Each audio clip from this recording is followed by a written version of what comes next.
ಶ್ರೀ ಗುರುಭ್ಯೋ ನಮಃ. ಹರಿ ಓಂ.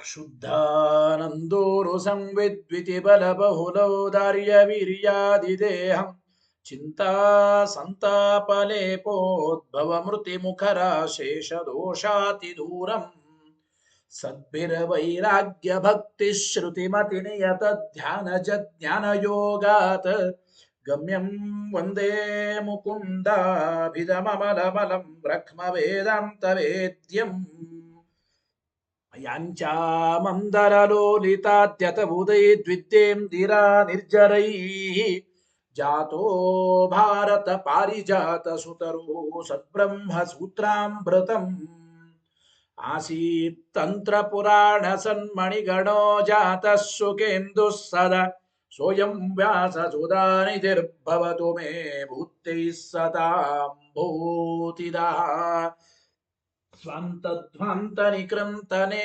ಜಿತಮಹಾವೈಕರ್ತನಾಂಶೂರಜಂ ನಿರ್ದೋಷಂ ಜಿತಚಂದ್ರಚಂದ್ರಿಕಮಲಂ ತಾಪತ್ರಯೋನ್ಮೂಲನೆ ಗಾಂಭೀರ್ಯೇ ಜಿತಸಿಂಧುರಾಜಮಮಿತಂ ಭಾಷ್ಯಂ ಯದಾಸ್ಯಾಂಬುಜಾತ್ ಆವಿರ್ಭೂತಮಮಂದಬೋಧ ಭಗವತ್ಪಾದಾನ್ ಪ್ರಪದ್ಯೆ ತಥಾನ್ ಶ್ರೀಮದ್ವಸಂಸೇವನ ಲಬ್ಧ ಶುದ್ಧ ವಿದ್ಯಾಸುಧಾಂಬೋ ನಿಧಯೋ ಮಲಾಯೆ ಕೃಪಾಲವ ಪಂಕಜನಾಭ ತೀರ್ಥ ಕೃಪಾಲವಸ್ಯಾಂ ಮಯಿ ನಿತ್ಯಮೇಷಾಂ ಶ್ರೀಮದ್ರಮಾರಮಣ ಸದ್ಗಿರಿಪಾದ ಸಂಗಿ ವ್ಯಾಖ್ಯಾನಿನಾದ ದಲಿತಾಖಿಲ ದುಷ್ಟದರ್ಪಂ ದುರ್ವಾದಿವಾರಣ ವಿದಾರಣ ದಕ್ಷ ದೀಕ್ಷಂ ಅಕ್ಷೋಭ್ಯ ತೀರ್ಥ ಮೃಗರಾಜಮಹಂ ನಮಾಮಿ ಅಥ ತತ್ಕೃಪಯಾ ಬ್ರಹ್ಮಸೂತ್ರಭಾಷ್ಯಂ ಯಥಾಮತಿ ವ್ಯಾಕುರುವೆ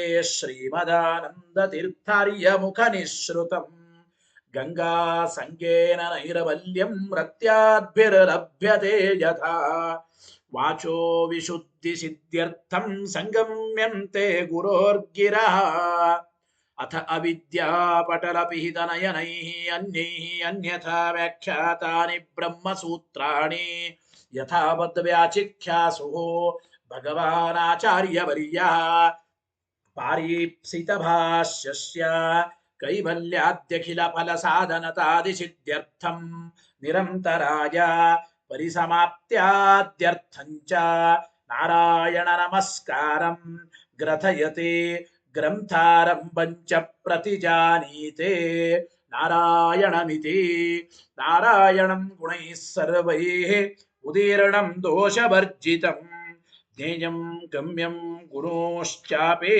ನತ್ವಾ ಸೂತ್ರಾರ್ಥ ಉಚ್ಯತೆ ಓಂ ಓಂ ಅಥಾತೋ ಬ್ರಹ್ಮ ಜಿಜ್ಞಾಸಾ ಓಂ ಶ್ರುತಿ ಕ್ಷೀರಾಬ್ಧಿ ಮಾಮಥ್ಯ ಧೀಮಂ ಧರಮಹೀಭೃತ ಪ್ರಾಪ್ತಾ ನ್ಯಾಯಸುಧಾಯೇನ ತಂ ಜಯೀಂದ್ರಮಹಂ ಭಜೆ ಬುಧೈರಪಿ ಸುದುರ್ಬೋಧೆ ಗ್ರಂಥೇ ಯನ್ಮಮ ಸಾಹಸಂ ತತ್ಪಾರಯಂತು ನಿಪುಣಾಃ ಗುರುಪಾದರಜಕ್ಕಣಾಃ ಲೌಕಿಕ ಫಲಂ ಲಕ್ಷಣಾಮೃತದೋಹಿನಿ ಗುರುವನುಗ್ರಹ ರೂಪಂ ತಾಂ ಕಾಮಧೇನುಮುಪಾಸ್ಮಯೇ ಮದ್ವೋಕ್ತಿರ್ದ್ವಿನದಿ ಜಯಾರ್ಯ ಶುಭವಾಕ್ಷುರ್ಯಾತ್ಮಜ ಸಂಗಮೆ ವ್ಯಾಖ್ಯಾಸ್ನಾನಮೋ ವಿಧಾಯ ನೃಹರೆ ಪ್ರಾಪ್ಯ ಪ್ರಸಾದಂ ಪರಂ ಪ್ರಾಪುರ್ಜೆ ಕೃತಕೃತ್ಯತಾಂ ಗತಮಲಾ ವಿದ್ಯಾದಿರಾಜಾದಯೋ ಯೋಗೀಶಾ ಕೃಪಯಂತು ತೇ ಜಯ ಮುನೇರ್ಭಾವಸ್ಯ ಬೋಧಾಯ ಮೇ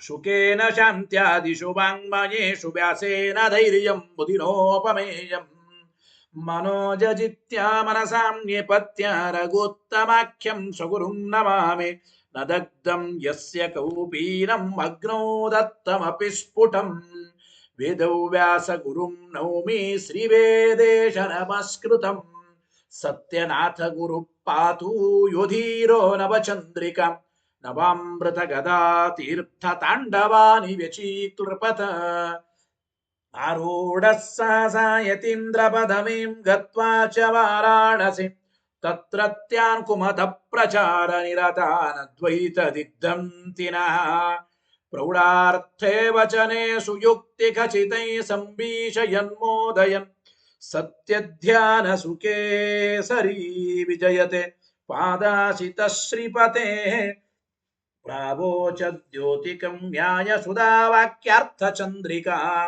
ಸತ್ಯ ಪ್ರಜ್ಞ ಗುರುರುದ್ದ್ಯಾತ್ ಪ್ರಜ್ಞಾಂ ವೈದಾಂತಿಕಿಂ ಸದಾ ಬಂಧುಸ್ತ್ವಂ ಗುರುರಿಷ್ಟದೈವತಮಿತಿ ತ್ವತ್ಪಾದ ಪಂಕೇರುಹಂ ಪ್ರಾಪ್ತಂ ಮಾಂ ಪರಿಪಾಲನೇತಿ ಸತತಂ ಯಾಚೆ ನಿಬದ್ಧಾಂಜಲಿ ಚಿತ್ತಂ ಮದ್ಗುಣದೋಷ ಚಿಂತನ ವಿದೋ ನೂನಂ ಮನಾಕ್ಮಾಕೃತಾಃ ಸತ್ಯಾಭಿಜ್ಞ ಗುರೋಸ್ತ್ವದಂಗ್ರಿಯುಗಲಂ ಹಿತ್ವಾ ನಮೇ ಸದ್ಗತಿ ಸತ್ಯಾಭಿಜ್ಞ ಕರಾಬ್ಜೋತ್ಥಾನ್ ಪಂಚಾಶತ್ ವರ್ಷ ಪೂಜಕಾನ್ ಸತ್ಯ ಪ್ರಮೋದ ತೀರ್ಥಾರ್ಯಾನ್ ನೌಮಿನ್ಯಾಯ ಸುಧಾರತಾನ್ ವೇದೇಶ ಮುನಿ ಸತ್ಪಾದ ಸೇವಾ ಸಂಪ್ರಾಪ್ತ ವೈಭವಾನ್ ಯಾದವಾರ್ಯಾನ್ ವರಸುಧಾಟಿಕಾಕಾರಾನ್ ವಯಂ ನುಮಃ ಪೃಥ್ವೀ ಮಂಡಲ ಮಧ್ಯಸ್ಥಾ ಪೂರ್ಣಬೋಧ ಮತಾನುಗಾ ವೈಷ್ಣವಾ ವಿಷ್ಣು ಹೃದಯಾ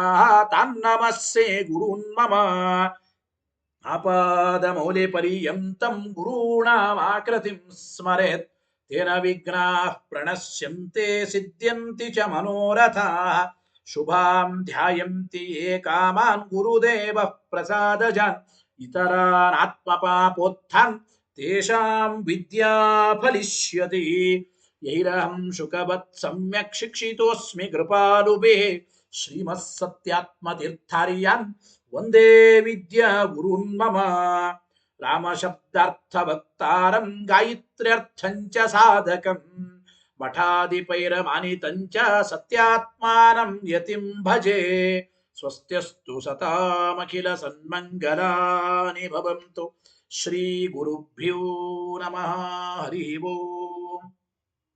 ಇವತ್ತಿನ ದಿನ ಅತ್ಯಂತ ಪರಮ ಪುಣ್ಯಕರವಾಗಿರತಕ್ಕಂಥ ದಿವಸ. ಮಾರ್ಗಶಿರ ಮಾಸದ ಪೌರ್ಣಿಮಾ. ಮಾರ್ಗಶಿರ ಮಾಸವೇ ಅದು ಪರಮ ಪವಿತ್ರವಾದದ್ದು, ಸಾಧನೆಗೆ ಪರ್ವಕಾಲ. ಕೃಷ್ಣ ಪರಮಾತ್ಮ ಗೀತೆಯಲ್ಲಿ ಹೇಳುವಂತೆ ಮಾಸೋಹಂ ಮಾರ್ಗಶೀರ್ಷೋಹಂ ಅಂತ ಹೇಳಿದ್ದಾನೆ. ಆ ಮಾಸಗಳಲ್ಲಿ ಮಾರ್ಗಶೀರ್ಷ ಮಾಸದಲ್ಲಿ ನನ್ನ ವಿಭೂತಿ ರೂಪ ಅಂತ. ಅದರಲ್ಲಿಯೂ ಪೌರ್ಣಿಮಾ ತಿಥಿ ಬಹಳ ವಿಶೇಷ. ಆದ್ದರಿಂದ ಆ ಹರಿವಾಯು ಗುರುಗಳ ವಿಶೇಷ ಪ್ರೀತಿಗಾಗಿ ಇವತ್ತಿನ ಈ ಬ್ರಹ್ಮಸೂತ್ರ ಭಾಷ್ಯ ತತ್ವಪ್ರಕಾಶಿಕಾ ಪಾಠವನ್ನ ಮಾಡುತ್ತಾ ಭಕ್ತಿ ಶ್ರದ್ಧೆಯಿಂದ ಹರಿವಾಯು ಗುರುಗಳನ್ನ ನಮಸ್ಕಾರ ಮಾಡುತ್ತಾ ಇನ್ನು ಹೆಚ್ಚಿನ ಪಾಠ ಪ್ರವಚನ ನಡೆಯಲಿ ಅಂತ ನಾವೆಲ್ಲರೂ ಹರಿವಾಯು ಗುರುಗಳಲ್ಲಿ ವಿಶೇಷವಾಗಿ ಪ್ರಾರ್ಥನೆ ಮಾಡುತ್ತಾ ಇವತ್ತಿನ ತತ್ವಪ್ರಕಾಶಿಕಾ ಪಾಠವನ್ನು ನೋಡೋಣ. ಹಿಂದೆ ಷಡ್ವಿಧ ತಾತ್ಪರ್ಯ ಲಿಂಗಗಳ ಒಂದು ಸಹಾಯದಿಂದ ವಿಷ್ಣುನೇ ಜಗತ್ಕಾರಣತ್ವೇನ ಶಾಸ್ತ್ರ ಪ್ರತಿಪಾದ್ಯನಾಗಿದ್ದಾನೆ ಅಂತ ತಿಳಿಸಿದ್ರು.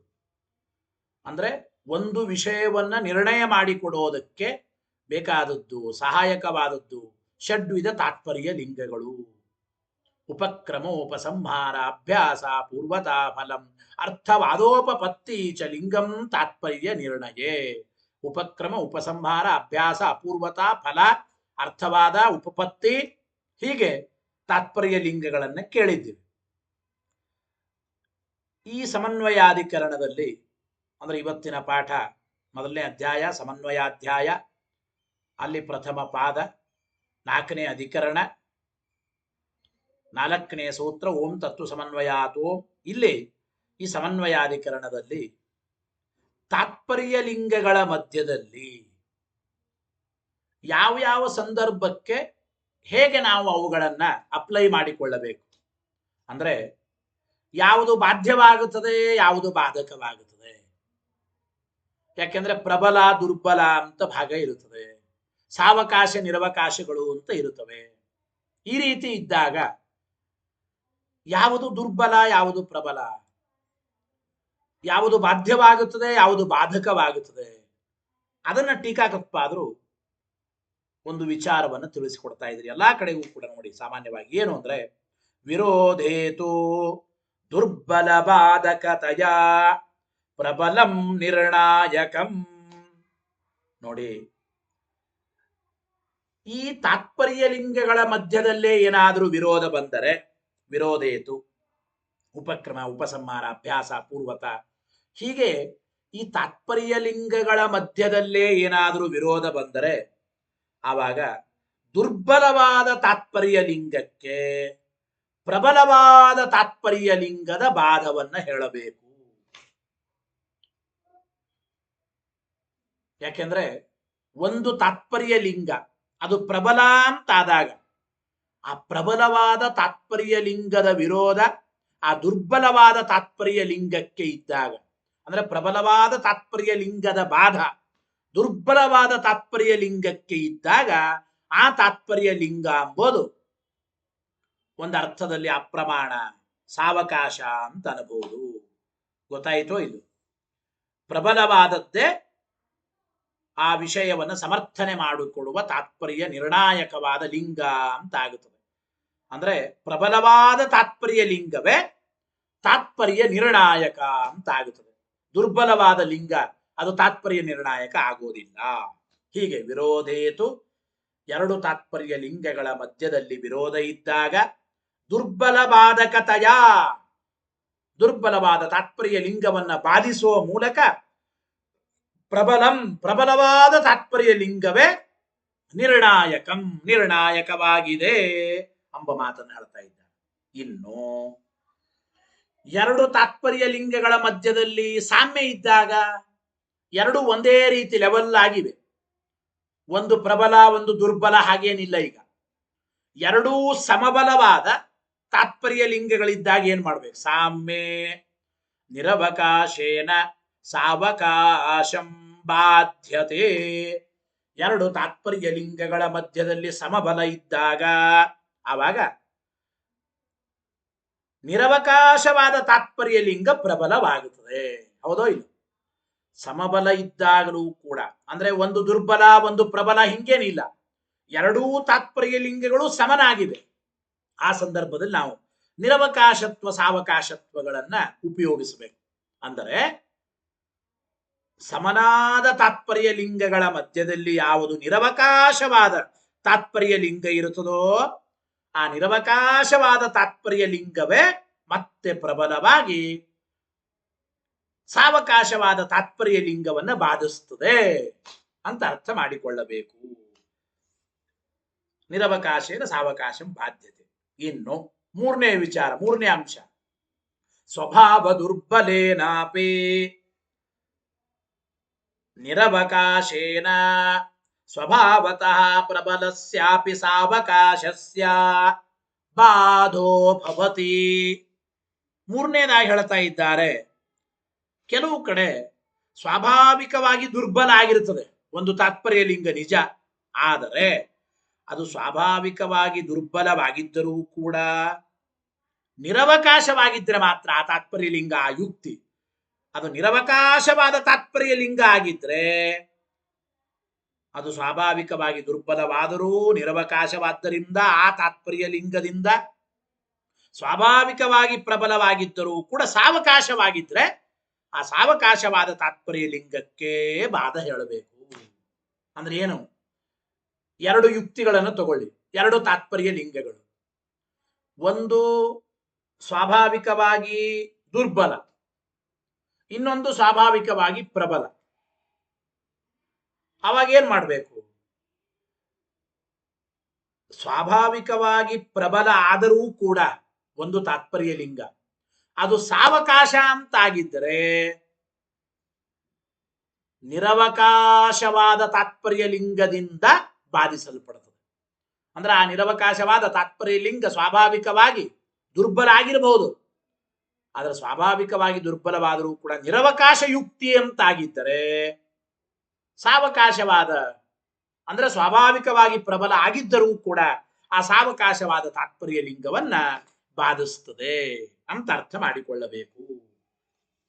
ಸ್ವಭಾವ ದುರ್ಬಲೇನಾಪಿ, ಸ್ವಾಭಾವಿಕವಾಗಿ ದುರ್ಬಲವಾದರೂ ಒಂದು ಯುಕ್ತಿ ನಿರವಕಾಶ ಆಗಿತ್ತು ಅಂದ್ರೆ ನಿರವಕಾಶೇನ ಆವಾಗ ಸ್ವಭಾವತಃ ಪ್ರಬಲಸ್ಯಾಪಿ ಸಾವಕಾಶಸ್ಯ, ಸ್ವಾಭಾವಿಕವಾಗಿ ಪ್ರಬಲ ಆದರೂ ಆ ಯುಕ್ತಿ ಸಾವಕಾಶ ಅಂತಾಗಿದ್ರೆ ಆವಾಗ ಆ ನಿರವಕಾಶವಾದ ಯುಕ್ತಿಯಿಂದ ಬಾಧವೇ ಬರುತ್ತದೆ ಈ ಸಾವಕಾಶವಾದ ಈ ತಾತ್ಪರ್ಯ ಲಿಂಗಕ್ಕೆ ಎಂಬ ಮಾತನ್ನ ತಿಳಿಸಿಕೊಡ್ತಾ ಇದ್ದಾರೆ. ಏವಂ ಇದ್ದು ನಾಲ್ಕನೇ ಅಂಶ, ನಾಲ್ಕನೇದಾಗಿ ಏವಂ ಇದೇ ರೀತಿ ಏಕೇನ ಅನೇಕೇಶಾಂಚ ಬಾಧಃ. ಇನ್ನು ಕೆಲವು ಕಡೆ ಏನಪ್ಪಾ ಅಂತಂದ್ರೆ ನೋಡಿ, ಒಂದೇ ತಾತ್ಪರ್ಯ ಲಿಂಗ ಇರ್ತದೆ, ಒಂದೇ ಯುಕ್ತಿ, ಆದ್ರೆ ಅದು ನಿರವಕಾಶ. ಅನೇಕ ತಾತ್ಪರ್ಯ ಲಿಂಗಗಳಿರ್ತವೆ. ಸಾಮಾನ್ಯವಾಗಿ ಬಹುತ್ವೇನ ಪ್ರಾಬಲ್ಯ ಇರಬಹುದು ಅಂತ ಅರ್ಥ. ಏಕತ್ವೇನ ದುರ್ಬಲವಾದರು, ಬಹುತ್ವೇನ ಪ್ರಾಬಲ್ಯ ಇದ್ದರು ನಾವೇನ್ ನಿರ್ಣಯ ಮಾಡಬೇಕು? ನಿರವಕಾಶತ್ವ ಸಾವಕಾಶತ್ವಗಳಿಂದಲೇನೆ ಯಾವುದು ಬಾಧ್ಯ ಯಾವುದು ಬಾಧಕ ಅಂತ ನಿರ್ಣಯ ಮಾಡಬೇಕು. ಅಂದರೆ ಒಂದೇ ಯುಕ್ತಿ ಇದೆ, ಸಂಖ್ಯೆಯಲ್ಲಿ ಕಡಿಮೆ, ಸಂಖ್ಯೆಯಿಂದ ದುರ್ಬಲ, ಆದರೂ ನಿರವಕಾಶವಾಗಿದ್ದರೆ ಅನೇಕ ತಾತ್ಪರ್ಯ ಲಿಂಗಗಳನ್ನ ಬಾಧಿಸ್ತದೆ. ಅನೇಕ ತಾತ್ಪರ್ಯ ಲಿಂಗಗಳಿಗೆ ನಿರವಕಾಶವಾದ ಒಂದೇ ಯುಕ್ತಿ ಅದು ಬಾಧಕ ಅಂತ ಆಗುತ್ತೆ. ಇವು ಅನೇಕ ತಾತ್ಪರ್ಯ ಲಿಂಗಗಳಾಗಿರ್ಬೋದು, ಅನೇಕತ್ವ ಇರಬಹುದು, ಅನೇಕತ್ವೇನ ಪ್ರಾಬಲ್ಯ ಇರಬಹುದು. ಆದರೆ ಸಾವಕಾಶವಾಗಿದ್ರೆ ಮಾತ್ರ ಅನೇಕ ತಾತ್ಪರ್ಯ ಲಿಂಗಗಳಿದ್ರೂ ಅವೇ ಬಾಧಿಸಲ್ಪಡುತ್ತವೆ ನಿರವಕಾಶವಾದ ಒಂದೇ ತಾತ್ಪರ್ಯ ಲಿಂಗದಿಂದ ಎಂಬ ಮಾತನ್ನ ಟೀಕಾಕೃತ್ಪಾದರು ಇಲ್ಲಿ ತಿಳಿಸಿಕೊಡ್ತಾ ಇದ್ದಾರೆ. ಇದಾದ ಮೇಲೆ ಇಷ್ಟು ವಿಚಾರ ಹೇಳಿದ್ರು. ಅಂದ್ರೆ ಸಾವಕಾಶತ್ವ ನಿರವಕಾಶತ್ವಗಳೇ ಬಾಧ್ಯ ಯಾವುದು ಬಾಧಕ ಯಾವುದು ಅದನ್ನ ವ್ಯವಸ್ಥೆ ಮಾಡಿಕೊಡ್ತಕ್ಕಂಥದ್ದು ಅಂತ ಆಯ್ತು. ಸ್ವಾಭಾವಿಕವಾಗಿ ದುರ್ಬಲ, ಸ್ವಾಭಾವಿಕವಾಗಿ ಪ್ರಾಬಲ್ಯ ಇವುಗಳು ಅಷ್ಟು ಪ್ರಯೋಜಕ ಅಲ್ಲ. ಯಾವುದು ಬಾಧ್ಯ ಯಾವುದು ಬಾಧಕ ಅಂತ ನಿರ್ಣಯ ಮಾಡೋದಕ್ಕೆ, ಯಾವುದು ಬಾಧ್ಯ ಯಾವುದು ಬಾಧಕ ಅಂತ ನಿರ್ಣಯ ಮಾಡೋದಕ್ಕೆ ಯಾವುದು ಮುಖ್ಯಪ್ಪ ಅಂದ್ರೆ ಬಾಧಕ ಅಂತ ಆಗ್ಬೇಕಾದ್ರೆ ಅದು ನಿರವಕಾಶವಾಗಿರ್ಬೇಕು. ಯಾವುದು ಬಾಧ್ಯ ಆಗುತ್ತದೆ ಅಂದ್ರೆ ಸಾವಕಾಶವಾಗಿದ್ರೆ ಅದು ಬಾಧ್ಯವಾಗುತ್ತದೆ. ಇಷ್ಟು ತಾತ್ಪರ್ಯ ಲಿಂಗಗಳ ಮಧ್ಯದಲ್ಲಿ ನಾವು ನಿರ್ಣಯವನ್ನ ಮಾಡಬೇಕು. ಇದರ ಮೇಲೆ ಪೂರ್ವ ಪಕ್ಷಗಳನ್ನು ಪ್ರಶ್ನೆ ನೋಡಿ. ನಾನು ಸಾವಕಾಶತ್ವ ನಿರವಕಾಶತ್ವಾಭ್ಯಾಮೇವ ನಿರ್ಣಯ ನ ಸ್ವಭಾವ ಪ್ರಾಬಲ್ಯ ದೌರ್ಬಲ್ಯಂ ನಾಮ ಅಸ್ತಿ. ಈಗ ನೋಡ್ರಿ, ಹಾಗಾಗಿ ನೀವು ಹೇಳದಂಗೇನೆ ಸಾವಕಾಶತ್ವ ನಿರವಕಾಶತ್ವ ಎಂಬ ತಾತ್ಪರ್ಯ ಲಿಂಗಗಳಿಂದಲೇ ನಿರ್ಣಯ ಮಾಡ್ರಿ ಸಾಕು. ಈ ಸ್ವಭಾವತಃ ಪ್ರಬಲ, ಸ್ವಾಭಾವಿಕವಾಗಿ ದುರ್ಬಲ ಇದನ್ನು ತಗೊಂಡು ಏನ್ ಮಾಡ್ಬೇಕು ಅಂದ್ರೆ ಸಾವಕಾಶತ್ವೇನ ಪ್ರಾಬಲ್ಯ ಏನಂತಾರದು ನಿರವಕಾಶತ್ವೇನ ಪ್ರಾಬಲ್ಯ, ಸಾವಕಾಶತ್ವೇನ ದುರ್ಬಲ ಆಗಿರ್ತದೆ ಸಾವಕಾಶವಾದ್ದರಿಂದ, ನಿರವಕಾಶವಾದ್ದರಿಂದ ಪ್ರಬಲ ಆಗಿರ್ತದೆ. ಹಿಂಗೆ ಅಂದ್ರೆ ಇವುಗಳನ್ನ ಬಿಟ್ರೆ ಪ್ರತ್ಯೇಕ ಪ್ರಾಬಲ್ಯ ದೌರ್ಬಲ್ಯಗಳೆಂಬುದು ಇಲ್ಲವೇ ಇಲ್ಲ ಅಂತ. ಯಾವುಗಳನ್ನ ಬಿಟ್ರೆ ಸಾವಕಾಶತ್ವ ನಿರವಕಾಶತ್ವಗಳಿಂದಲೇನೆ ಈ ವಾಕ್ಯಕ್ಕೆ ಎಲ್ಲಿ ತಾತ್ಪರ್ಯ ಅಂತ ನಿರ್ಣಯ ಮಾಡೋದು. ನಿರವಕಾಶವಾದ ತಾತ್ಪರ್ಯ ಲಿಂಗ ಆಗಿದ್ರೆ ಈ ವಾಕ್ಯಕ್ಕೆ ಇಂಥ ವಿಷಯದಲ್ಲೇ ತಾತ್ಪರ್ಯ ನಿರ್ಣಯ ಮಾಡ್ಲಿಕ್ಕೆ ಬರುತ್ತದೆ. ಯಾಕೆ? ನಿರವಕಾಶವಾದ ಯುಕ್ತಿ ಆಗಿದ್ರೆ, ನಿರವಕಾಶವಾದ ತಾತ್ಪರ್ಯ ಲಿಂಗವಾಗಿದ್ರೆ. ಸಾವಕಾಶವಾಗಿದ್ರೆ ಇಲ್ಲೇ ತಾತ್ಪರ್ಯ ಅಂತ ನಿರ್ಣಯ ಮಾಡ್ಲಿಕ್ಕೆ ಬರೋದಿಲ್ಲ ಅಂತ ಹೇಳಬಹುದು.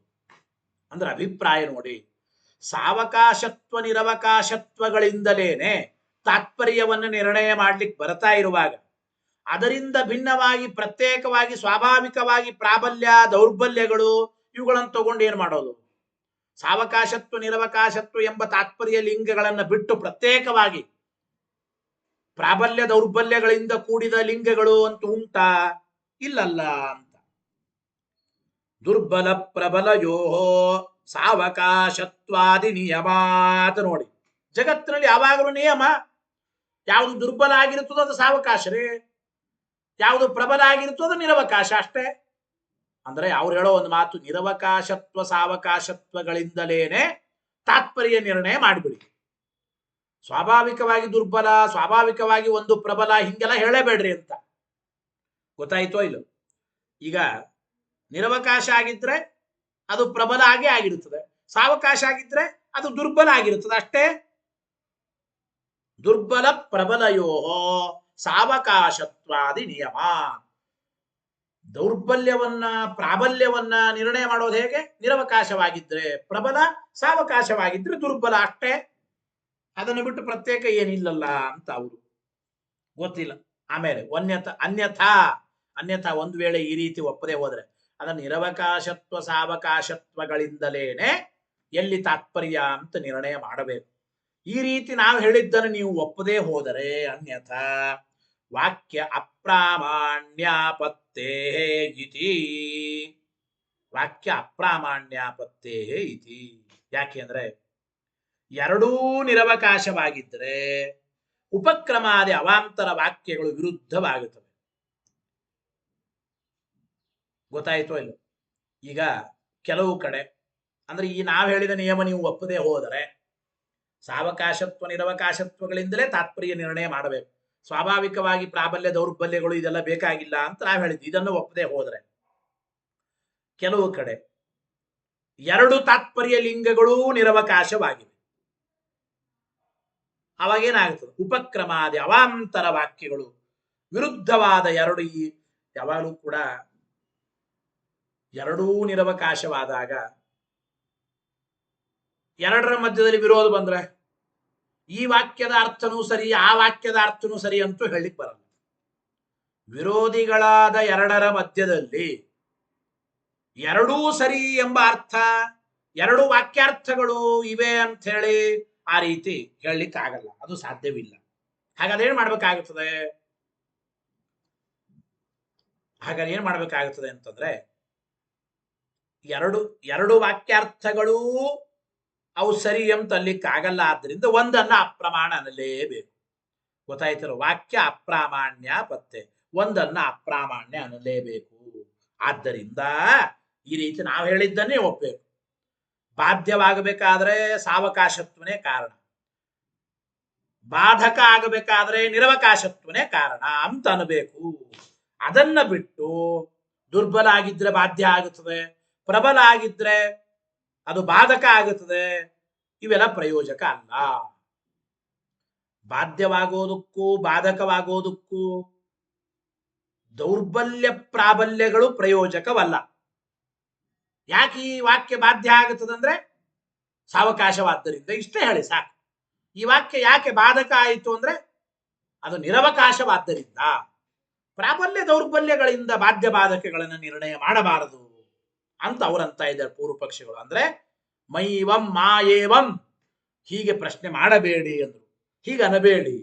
ಯಾತಕ್ಕೆ ಹೀಗೆ ಅನಬೇಡಿ ಅಂದ್ರೆ ಮಾಯೇವಂ ನೋಡಿ, ಸ್ವಭಾವ ಪ್ರಬಲೇನ ದುರ್ಬಲ ಬಾಧನೆ ತತ್ ಪ್ರಾಮಾಣ್ಯಾಯ ಅರ್ಥಾಂತರ ಕಲ್ಪನಂ ಹೇಳ್ತಾ ಇದ್ದಾರೆ. ನೋಡಿ, ಹಾಗಲ್ಲ ಅಭಿಪ್ರಾಯ.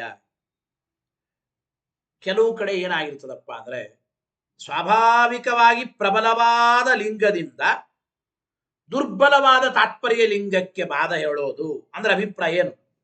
ಬಾಧ ಹೇಳೋದು ಅಂತಂದ್ರೆ ಆ ದುರ್ಬಲವಾದ ವಾಕ್ಯಕ್ಕೆ ಅರ್ಥಾಂತರತಾ ಕಲ್ಪನೆ ಮಾಡೋದು.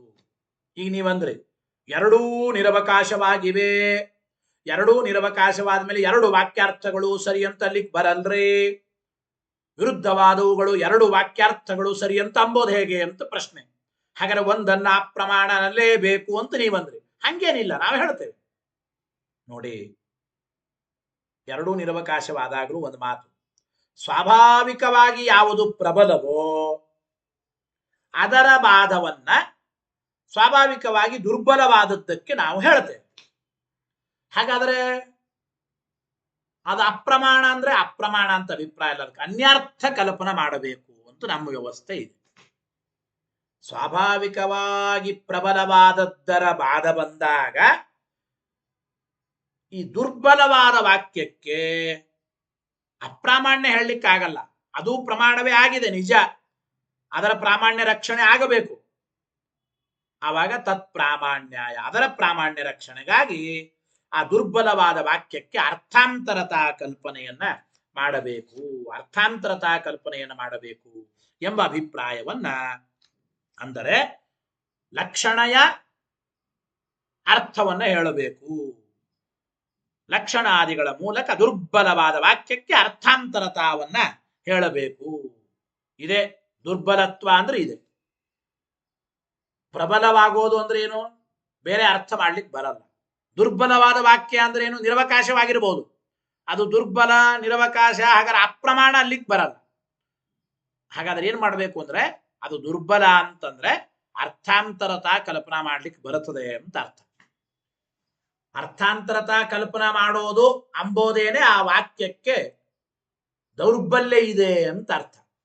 ಬೇರೆ ಅರ್ಥ ಮಾಡಬಹುದು ಈ ವಾಕ್ಯಕ್ಕೆ ಅಂದ್ರೆ ಅರ್ಥ ಏನು, ಈ ವಾಕ್ಯ ದುರ್ಬಲವಾಗಿದೆ, ಈ ವಾಕ್ಯಕ್ಕೆ ಸರ್ವಥಾ ಬೇರೆ ಅರ್ಥ ಮಾಡ್ಲಿಕ್ಕೆ ಬರಲ್ಲ ಅಂದ್ರೆ ಇದು ಸ್ವಾಭಾವಿಕವಾಗಿ ಪ್ರಬಲ ಆಗಿದೆ ಎಂಬ ಅಭಿಪ್ರಾಯವನ್ನ ನಾವು ಅರ್ಥ ಮಾಡಿಕೊಳ್ಳಬೇಕು ಅಂತ ತಿಳಿಸಿಕೊಡ್ತಾ ಇದ್ದಾರೆ. ಸಾವಕಾಶತ್ವಂ ಪುನಃ ಸ್ವಯಂ ಅರ್ಥಾಂತರವಾಚಿತ್ವಂ ಇತಿ ಭೇದಾತ್. ಆದ್ರೆ ನೋಡಿ, ದುರ್ಬಲವಾದ ವಾಕ್ಯಕ್ಕೆ ಅರ್ಥಾಂತರತಾ ಕಲ್ಪನಾ ಮಾಡೋದೇನೆ ದೌರ್ಬಲ್ಯ ಅಂತ ಅರ್ಥ. ಆದರೆ ಸಾವಕಾಶ ಅಂದ್ರೆ ಏನಪ್ಪ? ಸಾವಕಾಶತ್ವ ಅಂದರೆ ಆ ವ್ಯಾಖ್ಯಾನಕಾರರ ಪ್ರಯಾಸ ಇಲ್ಲದೇನೆ ಸ್ವರಸವಾಗಿ ಮತ್ತೊಂದು ಅರ್ಥವನ್ನ ಮಾಡ್ಲಿಕ್ಕೆ ಬರುತ್ತದೆ ಅಂತ ಅಭಿಪ್ರಾಯ. ಸಾವಕಾಶ ಅಂದ್ರೇನು? ವ್ಯಾಖ್ಯಾನಕಾರರು ಏನು ಕಷ್ಟಪಡದೇನೆ ಸ್ವಾರಸ್ಯಕರವಾದ ಇನ್ನೊಂದು ಅರ್ಥವನ್ನು ಆ ವಾಕ್ಯಕ್ಕೆ ಹೇಳಬಹುದು ಅಂತ ಈ ರೀತಿ ಅಂದ್ರೆ ಮತ್ತೊಂದು ಅರ್ಥ ಮಾಡಲಿಕ್ಕೆ ಅವಕಾಶ ಇದೆ ಎಂಬ ಮಾತನ್ನು ಹೇಳುತ್ತೆ. ಹಿಂದೆ ಹೇಗೆ ಲಕ್ಷಣಾದಿಗಳ ಮೂಲಕ ದುರ್ಬಲವಾದ ವಾಕ್ಯಕ್ಕೆ ಅರ್ಥಾಂತರತಾ ಹೇಳಬೇಕು ಅಂದ್ರೋ ಹಾಗೆ ಇಲ್ಲಿಯೂ ಕೂಡ ದುರ್ಬಲವಾದ ವಾಕ್ಯಕ್ಕೆ ಅಂದ್ರೇನು, ಇಲ್ಲಿ ಸಾವಕಾಶವಾದ ವಾಕ್ಯಕ್ಕೆ ಆ ವ್ಯಾಖ್ಯಾನಕಾರರ ಯಾವ ಆಯಾಸ ಇಲ್ಲದೇನೆ ಸ್ವರಸವಾಗಿ ಇನ್ನೊಂದು ಅರ್ಥವನ್ನು ಹೇಳಲಿಕ್ಕೆ ಬರ್ತಾ ಇದ್ರೆ ಅದು ಸಾವಕಾಶ ಎಂಬ ಮಾತನ್ನ ತಿಳಿಸಿದಂತಾಯಿತು ಎಂಬ ವಿಚಾರವನ್ನು ತಿಳಿಸಿಕೊಡ್ತಾ ಇದ್ದಾರೆ. ಗೊತ್ತಾಯಿತೋ ಇದು? ಅಂದ್ರೆ ನೋಡಿ, ನಿರವಕಾಶವಾದ ಲಿಂಗದಿಂದ ಸಾವಕಾಶವಾದ ತಾತ್ಪರ್ಯ ಲಿಂಗಕ್ಕೆ ಬಾಧ ಹೇಳೋದು ಅಂದ್ರೇನು? ಸಹಜವಾಗಿ ಅನೇಕ ರೀತಿಯಿಂದ ಅರ್ಥ ಮಾಡಲಿಕ್ಕೆ ಬರುತ್ತದೆ. ಆದ್ರಿಂದ ಅದು ಸಾವಕಾಶ. ಅನೇಕ ರೀತಿಯಿಂದ ಈ ವಾಕ್ಯವನ್ನು ಅರ್ಥ ಮಾಡ್ಲಿಕ್ಕೆ ಬರುತ್ತದೆ, ಆದ್ರಿಂದ ಸಾವಕಾಶ. ಆದರೆ ಅದು ಪ್ರಮಾಣ ವಾಕ್ಯವೇ. ಪ್ರಮಾಣಭೂತವಾದ ವಾಕ್ಯಕ್ಕೇನೆ ಸ್ವರಸವಾಗಿ ಬೇರೆ ಅರ್ಥಗಳನ್ನು ಹೇಳಲಿಕ್ಕೆ ಬರುತ್ತದೆ. ಇದನ್ನೇ ನಾವು ಸಾವಕಾಶವಾದ ವಾಕ್ಯ ಅಂತ ಕರೀತೇವೆ. ವಿರುದ್ಧವಾಗದೇ ಇರತಕ್ಕಂತಹ ಒಂದು ಅರ್ಥವನ್ನು ಸ್ವೀಕಾರ ಮಾಡಬೇಕು. ಈ ರೀತಿ ಸಾವಕಾಶತ್ವ ಇದು ದೌರ್ಬಲ್ಯಕ್ಕೆ ಕಾರಣ, ನಿರವಕಾಶತ್ವ ಇದು ಪ್ರಾಬಲ್ಯಕ್ಕೆ ಕಾರಣ ಅಂತ ಹೀಗೆ ಬೇರೆ ಬೇರೆನೆ ಉಂಟು. ಅಂದ್ರೆ ಸಾವಕಾಶತ್ವ ದೌರ್ಬಲ್ಯ, ನಿರವಕಾಶತ್ವ ಪ್ರಾಬಲ್ಯ, ಇವೆಲ್ಲ ಬೇರೆ ಬೇರೆನೆ, ಎಲ್ಲ ಒಂದೇ ಅನ್ಬೇಡ್ರಿ. ನಿರವಕಾಶವಾದದ್ದು ಪ್ರಬಲ ಆಗೇ ಆಗಿರುತ್ತದೆ, ಸಾವಕಾಶವಾದದ್ದು ದುರ್ಬಲ ಆಗೇ ಆಗಿರುತ್ತೆ, ಹಿಂಗನಬೇಡಿ. ಸಾವಕಾಶತ್ವ ದೌರ್ಬಲ್ಯಗಳು ಒಂದು ಬೇರೆ, ನಿರವಕಾಶತ್ವ ಪ್ರಾಬಲ್ಯಗಳು ಇವು ಬೇರೆ ಬೇರೆನೆ ಎಂಬ ಮಾತನ್ನ ನಮ್ಮ ಸಿದ್ಧಾಂತ ಪ್ರಕಾರ ತಿಳಿಸಿದಂಗಾಯ್ತು. ಇಲ್ಲೆಲ್ಲ ಆದ್ಮೇಲೆ ಅತ್ರ ಶ್ರುತ್ಯಾದಿ ಷಟ್ಕಂಚ ಗ್ರಾಹ್ಯಂ. ಇಲ್ಲಿ ನೋಡಿ, ಓಂ ತತ್ತು ಸಮನ್ವಯಾತ್ ಓಂ ಅಂತ ಇಲ್ಲಿ ಹೇಳುವಾಗ ಸಮನ್ವಯ, ಅನ್ವಯ ಅಂದ್ರೆ ಏನ್ ಹೇಳಿದ್ರು? ಉಪಪತ್ಯಾದಿ ಲಿಂಗಗಳು, ಷಡ್ವಿಧ ತಾತ್ಪರ್ಯ ಲಿಂಗಗಳು ಈ ವಿಷ್ಣುವಿನ ವಿಷಯದಲ್ಲೇ ಸಮನ್ವಯವಾಗುತ್ತಾ ಇವೆ ಅಂತ. ಇಲ್ಲಿ ನಾವೇನ್ ಮಾಡಬೇಕು ಅಂದ್ರೆ ಅತ್ರ ಶ್ರುತ್ಯಾದಿ ಷಟ್ಕಂಚ ಗ್ರಾಹ್ಯಂ, ಅನ್ವಯ ಎಂಬ ಪದದಿಂದ ಷಡ್ವಿಧ ತಾತ್ಪರ್ಯ ಲಿಂಗಗಳನ್ನು ತಗೋಬೇಕು ಅಂತ ಭಾಷ್ಯದಲ್ಲಿ ಆಚಾರ್ಯರು ಹೇಳಿದರು. ಅನ್ವಯ ಉಪಪತ್ಯಾದಿ ಲಿಂಗಂ ಅಂತ ಆಚಾರ್ಯರು ಭಾಷ್ಯದಲ್ಲಿ ಬರೆದರು. ಅದರ ಜೊತೆಗೆ ಉಪಲಕ್ಷಣತೆಯ ಶ್ರುತ್ಯಾದಿ ಆರುಗಳನ್ನು ಸ್ವೀಕಾರ ಮಾಡಬೇಕು ಅಂತ ಇದೆ. ಉಪಕ್ರಮೋಪಸಂಹಾರ ಅಭ್ಯಾಸ ಪೂರ್ವತಾ ಫಲಂ ಅರ್ಥವಾದೋಪಪತ್ತೀಚ ಲಿಂಗಂ ತಾತ್ಪರ್ಯ ನಿರ್ಣಯೇ. ಈ ಉಪಕ್ರಮಾದಿ ಷಡ್ವಿಧ ತಾತ್ಪರ್ಯ ಲಿಂಗಗಳು ಅವು ವಿಷ್ಣು ಪರವಾಗೇ ಉಂಟು. ಇಷ್ಟು ಮಾತ್ರ ಅಲ್ಲ, ಆ ತಾತ್ಪರ್ಯ ಲಿಂಗಗಳ ಜೊತೆಗೆ ಉಪಲಕ್ಷಣತೆಯ ಶ್ರುತ್ಯಾದಿ ಆರುಗಳನ್ನು ಸ್ವೀಕಾರ ಮಾಡಿ. ಅನ್ವಯ ಎಂಬ ಶಬ್ದಕ್ಕೆ ಉಪಪತ್ಯಾದಿ ಲಿಂಗಂ ಅಂತೇನು ಆಚಾರ್ಯರು ಭಾಷ್ಯದಲ್ಲಿ ಹೇಳಿದ್ದಾರೆ. ಆದಿಪದದಿಂದ ಉಪಕ್ರಮಾದಿಗಳನ್ನು ಸ್ವೀಕಾರ ಮಾಡುವಂತೆ ಶ್ರುತಿ ಮೊದಲಾದವುಗಳನ್ನು ಆರನ್ನೂ ಸ್ವೀಕಾರ ಮಾಡಬೇಕು. ಯಾವುದಪ್ಪ? ಶ್ರುತಿ, ಲಿಂಗ, ಸಮಾಖ್ಯ, ವಾಕ್ಯ, ಪ್ರಕರಣ, ಸ್ಥಾನ, ಈ ರೀತಿ ಆರು ವಾಕ್ಯ ತಾತ್ಪರ್ಯ ವಿಷಯಕವಾದ ಪ್ರಮಾಣಗಳು. ಈ ಆರು ತಾತ್ಪರ್ಯ ವಿಷಯಕವಾಗಿರತಕ್ಕಂಥ ಅರ್ಥದ ನಿರ್ಣಯವನ್ನ ಮಾಡುತ್ತವೆ. ಈ ವಿಷಯದಲ್ಲೇ ಯಾಕೆ ತಾತ್ಪರ್ಯ ಇದೆ ಅಂದ್ರೆ ಈ ವಿಷಯವನ್ನು ಹೇಳುವ ಶ್ರುತಿ ಉಂಟು, ಲಿಂಗ ಉಂಟು. ಈ ವಿಷಯವನ್ನು ಹೇಳಕ್ಕೆ ಇನ್ನೊಂದು ವಾಕ್ಯದ ಸಮಾಖ್ಯ ಇದೆ, ಇನ್ನೊಂದು ವಾಕ್ಯ ಇದೆ, ಪ್ರಕರಣ ಹೀಗೆ ಇದೆ. ಆ ಸ್ಥಾನವನ್ನು ನೋಡಿಕೊಂಡು ಅರ್ಥ ಮಾಡಿಕೊಡ್ತಕ್ಕಂಥದ್ದು ಈ ರೀತಿ. ಆದ್ದರಿಂದ ಷಡ್ವಿಧ ತಾತ್ಪರ್ಯ ಲಿಂಗಗಳು ಉಪಕ್ರಮಾದಿಗಳ ಜೊತೆಗೆ ಶ್ರುತಿಲಿಂಗ ಸಮಾಖ್ಯ ವಾಕ್ಯ ಪ್ರಕರಣ ಸ್ಥಾನ ಯಾರುಗಳನ್ನು ಕೂಡ ಸ್ವೀಕಾರ ಮಾಡಬೇಕು. ಅತ್ರ ಶ್ರುತ್ಯಾದಿ ಷಟ್ಕಂಚ ಗ್ರಾಹ್ಯಂ ಎಂಬ ಮಾತನ್ನು ತಿಳಿಸಿಕೊಡ್ತಾ ಇದ್ದಾರೆ. ಇಷ್ಟೆಲ್ಲ ಸರಿ. ಇದಾದ ಮೇಲೆ ಆಚಾರ್ಯರು ಮುಂದಿನ ಭಾಷ್ಯದಲ್ಲಿ ಈ ಸೂತ್ರಕ್ಕೆ ಅನ್ವಯ ಮಾಡಿ ಅರ್ಥವನ್ನು ಹೇಳ್ತಾ ಇದ್ದಾರೆ. ಸೂತ್ರಂ ಯೋಜಯತಿ ಉಪಕ್ರಮಾದಿತಿ. ಸೂತ್ರವನ್ನು ಯೋಜನೆ ಮಾಡಿ ಉಪಕ್ರಮ ಎಂಬ ಶಬ್ದದಿಂದ ಆಚಾರ್ಯ ಹೇಳ್ತಾ ಇದ್ದಾರೆ. ಏನಪ್ಪ ನೋಡಿ, ಓಂ ತತ್ವ ಸಮನ್ವಯಾತ್. ಓಂ ಸಮನ್ವಯಾತ್ ಅಂದ್ರೆ ಅರ್ಥ ಏನಪ್ಪ? ಸೂತ್ರಕರ್ತಲೆ ಉಪಕ್ರಮಾದಿ ತಾತ್ಪರ್ಯ ಲಿಂಗೈ ಸಮ್ಯಕ್ ನಿರೂಪ್ಯಮಾಣೆ ಅಂದ್ರೆ ಅನ್ವಯ ಎಂಬ ಪದದಿಂದ ಹೇಳಲ್ಪಟ್ಟ ಶ್ರುತಿಲಿಂಗ ವಾಕ್ಯ ಪ್ರಕರಣ ಸ್ಥಾನ ಸಮಾಖ್ಯ ಮತ್ತು ಉಪಕ್ರಮಾದಿ ಷಡ್ವಿಧ ತಾತ್ಪರ್ಯ ಲಿಂಗಗಳಿಂದ ಉಪಕ್ರಮಾದಿ ತಾತ್ಪರ್ಯ ಲಿಂಗೈ ಶ್ರುತ್ಯಾದಿ ತಾತ್ಪರ್ಯ ಲಿಂಗೈ ಸಮ್ಯಕ್ ಸಮ್ ಮತ್ತು ಉಪಸರ್ಗದ ಸಮನ್ವಯಾತ್. ಸಮ್ ಅಂದ್ರೆ ಚೆನ್ನಾಗಿ, ಅಂದರೆ ಬಲಾಬಲ ವಿಮರ್ಶಾಪೂರ್ವಕವಾಗಿ ಅತ್ಯಂತ ಯಾವುದು ಪ್ರಬಲ ಯಾವುದು ದುರ್ಬಲ ಅಂತ ವಿಮರ್ಶೆ ಮಾಡುವ ಮೂಲಕ ಎಲ್ಲ ಋಗಾದಿ ಶಾಸ್ತ್ರಗಳು ಅಂದ್ರೆ ಷಡ್ವಿಧ ತಾತ್ಪರ್ಯ ಲಿಂಗಗಳು, ಶ್ರುತಿ ಮೊದಲಾದ 6 ತಾತ್ಪರ್ಯ ವಿಷಯಕವಾದ ನಿರ್ಣಾಯಕವಾದ ಶ್ರುತ್ಯಾದಿ ಷಟ್ಕಗಳು, ಇವುಗಳಿಂದ ಚೆನ್ನಾಗಿ ನಾವು ವಿಮರ್ಶೆ ಮಾಡಿ ನೋಡಿದಾಗ ಸಮ್ಯಕ್ ನಿರೂಪ್ಯಮಾಣೆ ವಿಮರ್ಶೆ ಪೂರ್ವಕವಾಗಿ ಋಗಾದಿ ಶಾಸ್ತ್ರಗಳನ್ನು ವಿಚಾರ ಮಾಡಿ ನೋಡಲಾಗಿ ತದೇವ ಶಾಸ್ತ್ರ ಗಮ್ಯಂ ಆ ಪರಬ್ರಹ್ಮ ಎಂಬ ಶಬ್ದದಿಂದ ವಾಚ್ಯನಾದ ವಿಷ್ಣುವೇ ಜಗತ್ಕಾರಣತ್ವೇನ ಶಾಸ್ತ್ರ ಪ್ರತಿಪಾದ್ಯ ಎಂಬ ಅರ್ಥ ನಮಗಾಗ್ತಾ ಇದೆ ಎಂಬ ಮಾತನ್ನು ತಿಳಿಸಿಕೊಡ್ತಾ ಇದ್ದಾರೆ. ತದೇವ ಶಾಸ್ತ್ರಗಮ್ಯಂ ಎಂಬ ಮಾತನ್ನು ಹೇಳ್ತಾ ಇದ್ದಾರೆ. ಇದರ ಜೊತೆಗೆ ಟೀಕಾಕೃತ್ಪಾದರು ಈ ಭಾಷ್ಯವಾಕ್ಯ ಹೇಳಿ ನಾನು ಮತ್ತೆ ಟೀಕರಾಯರ ಅರ್ಥದ ವಿವರಣೆಯನ್ನು ನೋಡೋಣ. ಉಪಕ್ರಮಾದಿ ತಾತ್ಪರ್ಯ ಲಿಂಗೈ ಸಮ್ಯಕ್ ನಿರೂಪ್ಯಮಾಣೆ. ಉಪಕ್ರಮಾದಿ ಷಡ್ವಿಧ ತಾತ್ಪರ್ಯ ಲಿಂಗಗಳು ಮತ್ತು 6 ಶ್ರುತ್ಯಾದಿಗಳು ಇವುಗಳಿಂದ ಚೆನ್ನಾಗಿ ವಿಮರ್ಶಾ ಪೂರ್ವಕವಾಗಿ ಋಗ್ವೇದಾದಿ ಸಕಲ ಶಾಸ್ತ್ರಗಳನ್ನು ವಿಚಾರ ಮಾಡಿ ನೋಡಲಾಗಿ ತದೇವ ಪರಬ್ರಹ್ಮನೇ ವಿಷ್ಣುವೇ ಶಾಸ್ತ್ರಗಮ್ಯಂ ಜಗತ್ಕಾರಣತ್ವೇನ ಶಾಸ್ತ್ರ ಪ್ರತಿಪಾದ್ಯನಾಗಿದ್ದಾನೆ ಅಂತ ಒಟ್ಟು ಇಲ್ಲಿ ಈ ಭಾಷ್ಯಕ್ಕೆ ಇಷ್ಟು ಅರ್ಥ. ತತ್ವ ಪ್ರಕಾಶಕ ನೋಡಿ ಏನು ಬರೀತಾ ಇದ್ದಾರೆ ಟೀಕಾರೆ.